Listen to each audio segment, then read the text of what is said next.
Assalomu alaykum, qadrli yurtdoshlar. Mana ijtimoiy tarmoqlarda ko'ryapsizlar. Go'shtlarni narxi, O'zbekistonda go'sht narxi qimmat bo'layotganligi va bu bilan bog'liq bo'lgan sabablarni o'rganib chiqib tahlil qilishyapti. Mol boqish xarajatlari qimmat bo'layotganligi haqida gaplar bo'lyapti. Yemlar narxi qimmat deyilyapti.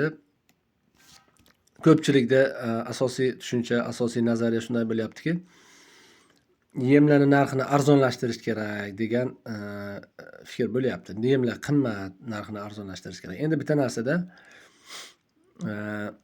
har bir narsani chuqurroq o'rganib turib keyin yondashish kerak. Yemlar narxini arzonlashtirish bu go'shtlarning narxini arzonlashishiga erishish emas. Yemlar narxini arzonlashtirish bu natijaga erishuvchi variant emas. Nimaga? Ana shu yemlar kim yetishtiradi? Fermerlar va mahalliy dehqonlar yetishtiradi. Uni narxini arzonlashtirish uchun fermerlar va mahalliy dehqonlar va yana ana shu chorva hayvonlarini boqayotgan odamlarga o'xshagan odamlar o'sha foydasi, daromadi kamayishi kerak. Yemlarni narxi kamayishi uchun fermerlarni mahsulotiga berilayotgan narx kamayishi kerak. Arzonlashishi kerak.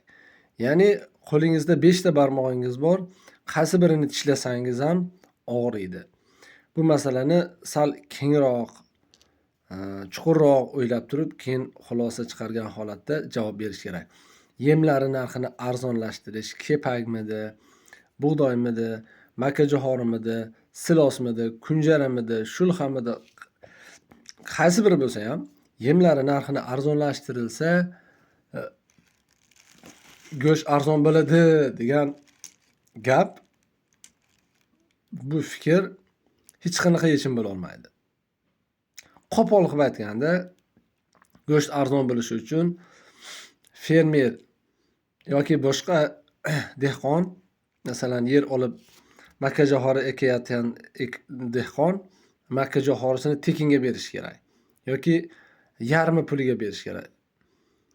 Bozorda sotish mumkin bo'lib turgan narxni yarmi narxiga berish kerak. Bozorda 4000 so'm bo'lsa, 2000 so'mga sotish kerak.